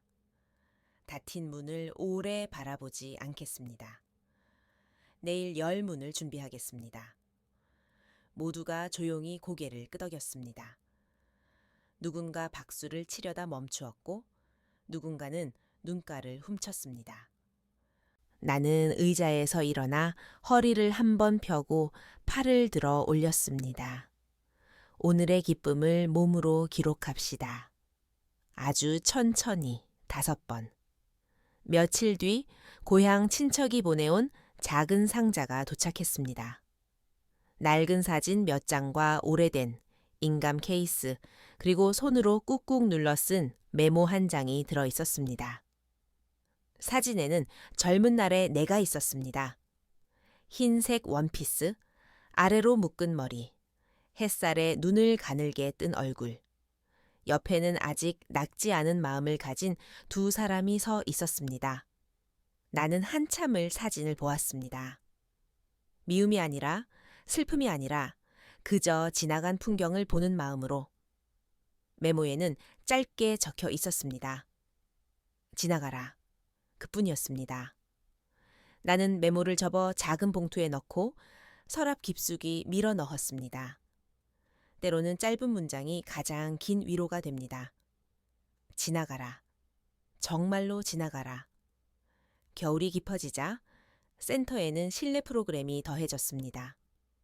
의자 필라테스, 손 관절 관리, 초급 호흡 코칭. 초급반 첫 시간에 나는 늘 같은 말로 시작했습니다. 잘하려고 오지 않습니다. 살아보려고 옵니다. 그러니 틀려도 됩니다. 느려도 됩니다. 함께만 해봅시다. 어느 날 수업이 끝나고 한 분이 다가와 말했습니다. 선생님, 저는 혼자 사는 게 외롭습니다. 저는 하루 종일 아무 말도 하지 않습니다. 그분의 어깨가 작게 떨리고 있었습니다. 나는 천천히 대답했습니다. 내일은 아침에 물을 끓이고 물이 끓는 소리를 한 줄 적어보세요.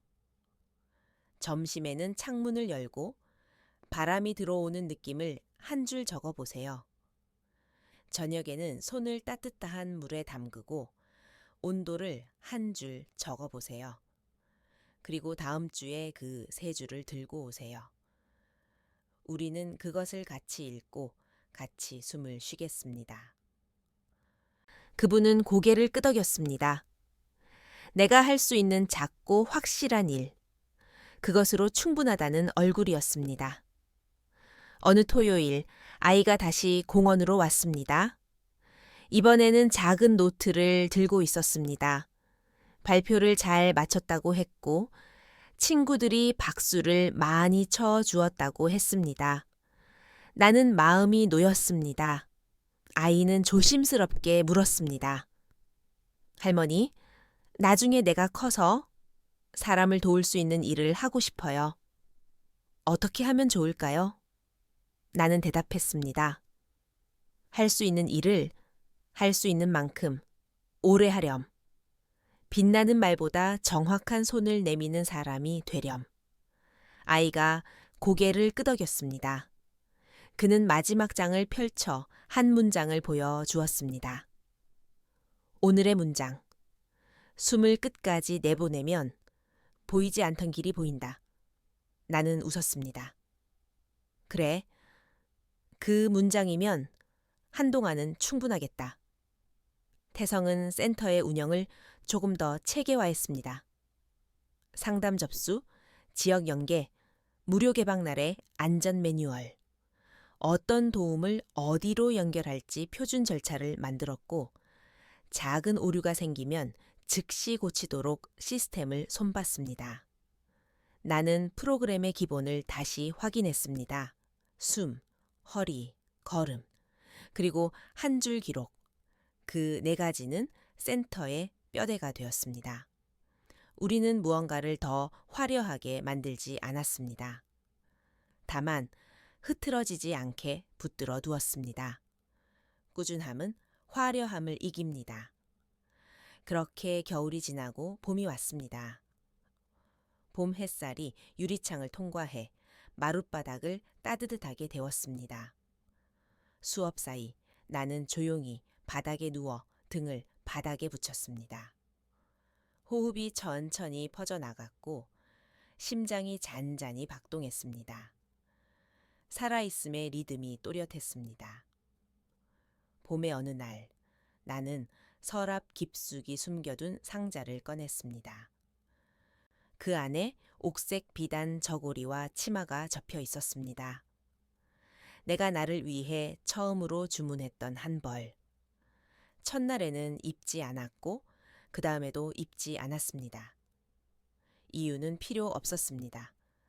그저 때가 아니었던 겁니다. 나는 상자를 열고 옷감을 손끝으로 살짝 쓸었습니다. 부드러움이 손바닥으로 번졌습니다. 오늘이구나. 나는 천천히 옷을 갈아입었습니다. 거울 앞에 섰습니다. 얼굴의 주름이 더 또렷했고 눈가의 빛이 더 선명했습니다. 난수기 방문을 두드리고 들어와 숨을 멈추었습니다. 참 예쁘다. 나는 웃었습니다. 오늘 저녁 조용한 자리에서 입고 싶다. 태성이 알아챘습니다. 어머니, 약속만 주시면 제가 준비할게요. 장소는 햇살이 오래 머무는 곳으로 하겠습니다. 그날 저녁 우리는 강변의 작은 정원 카페를 빌렸습니다. 해가 지기 직전 공기가 노랗게 익어가는 시간. 스태프와 가족, 몇몇 오래된 회원이 동그랗게 앉았습니다. 현수막도 없고 꽃다발도 없었습니다. 작은 등불과 따뜻한 차, 그리고 조용한 음악만 있었습니다. 나는 자리에서 일어나 앞에 섰습니다. 오늘은 감사의 인사를 하고 싶습니다. 내 몸이 돌아온 곳, 내 마음이 앉을 자리를 찾아준 사람들에게, 말수가 적은 사람에게 말할 타이밍을 기다려준 이들에게, 내 손이 약할 때 내 어깨를 씻겨준 손들에게, 그리고 내 아들에게. 나는 한 박자 멈추었습니다. 아들은 맨 뒤에 앉아 있었습니다. 그는 일어서서 허리를 숙였습니다. 나는 고개를 끄덕였습니다. 우리는 서로의 자리를 지켰습니다. 나는 마이크를 내려놓고 음악을 부탁했습니다. 느린 리듬이 흘렀습니다. 나는 천천히 팔을 들었습니다. 겨울과 봄, 긴 숨과 짧은 숨, 잃어버린 시간과 돌아온 시간. 그 모든 것을 한 번에 껴안는 동작. 허리를 펴고 어깨를 열고 손끝을 길게 뻗었습니다. 나는 더 이상 잘 보이려고 움직이지 않았습니다. 숨을 끝까지 내보내기 위해 움직였습니다. 동작이 끝났을 때 바람이 잔잔히 스쳤습니다. 누군가 손뼉을 쳤고 누군가 눈을 감았습니다. 난숙이 다가와 내 손을 꼭 잡았습니다. 참 잘 왔다. 정말 잘 버텼다. 나는 웃으며 대답했습니다. 같이 버텼다. 같이 왔다. 행사가 끝난 뒤 태성이 조심스럽게 말을 꺼냈습니다. 어머니, 해외에서 초청이 왔습니다. 노년 건강 박람회에 기조 강연 요청이 들어왔습니다. 나는 잠시 생각했습니다. 긴 비행, 낯선 곳, 많은 사람. 한때는 겁이 났을 겁니다. 그러나 지금은 달랐습니다. 나는 천천히 고개를 끄덕였습니다. 갑시다. 우리가 아는 것을 우리가 해온 것을 우리가 틀리지 않았음을 전하러 갑시다. 다만 조건은 하나. 화려한 이야기보다 실제로 쓸 수 있는 방법을 전하자. 물과 잠과 숨과 허리 그리고 한 줄 기록. 태성은 활짝 웃었습니다. 그렇게 하겠습니다. 어느 일요일 아침 나는 센터의 칠판에 새 문장을 적었습니다. 오늘의 문장. 사랑은 붙드는 힘이 아니라 놓아주는 힘이다. 회원들이 하나 둘 들어오며 칠판을 읽었습니다. 고개를 끄덕이는 사람, 사진을 찍는 사람, 소리내어 읽는 사람. 나는 수업을 시작하며 말했습니다. 오늘은 음악을 조금 줄이고 숨을 조금 늘리겠습니다. 가슴을 양손으로 감싸 쥐고 스스로에게 작은 인사를 합시다. 수고했다. 오늘도 살아보자. 우리는 함께 손을 가슴에 올렸고 한 번 더 숨을 들이마셨습니다. 아들은 이제 주중에는 물류센터에서 일하고 주말에는 센터의 자원 활동을 합니다. 가끔 늦게 오면 나는 묻지 않습니다. 다만 물 한 잔을 내밀고 내일도 걸으라고 말합니다. 용서와 책임 사이의 거리를 나는 지키려 합니다. 그 거리가 너무 좁으면 숨이 막히고 너무 넓으면 마음이 멀어집니다. 적정한 거리, 적정한 속도, 적정한 말. 중년의 그에게도 노년의 내게도 필요한 원칙입니다. 어느 날 그는 말했습니다. 엄마, 나도 언젠가 누군가를 돕는 일을 하고 싶습니다. 나는 대답했습니다. 그날이 오면 가장 먼저 너 자신을 돕는 법을 잊지 마라. 네가 너를 붙들어야 남의 손을 제대로 잡아줄 수 있다. 그는 고개를 끄덕였습니다. 마지막으로 여러분께 작은 연습을 권합니다. 아침에 일어나면 물 한 잔을 마십니다. 창문을 반 뼘 열고 공기를 한 번 느낍니다. 손바닥을 비벼 따뜻하게 만든 뒤 광대뼈와 턱을 부드럽게 쓸어줍니다. 그 다음 허리를 세우고 25번. 저녁에는 오늘의 한 줄을 씁니다. 잘한 일 한 줄, 고치고 싶은 일 한 줄, 고마운 일 한 줄. 그렇게 하루를 접습니다. 내일은 조금 더 쉬워집니다. 아주 조금이라도 분명히 쉬워집니다. 여러분, 여기까지 분홍의 이야기를 들어주셔서 감사합니다. 나는 70에 가까운 나이로 새 삶을 시작했습니다. 누군가는 기적이라 말하지만 나는 이렇게 말하고 싶습니다. 하루에 5번 숨을 내보내는 기적, 물을 한 잔 마시는 기적, 손을 뻗어 누군가의 등을 토닥이는 기적, 그 작은 기적들이 모여 우리는 살아냅니다. 여러분의 내일에도 작은 기적이 모이기를 조용히 기도합니다. 이제 마무리 인사를 드립니다. 깊게 숨을 들이마시고 부드럽게 내쉽니다. 허리를 한번 펴고 어깨를 가볍게 돌립니다. 오늘도 살아보겠습니다. 함께 해주셔서 고맙습니다.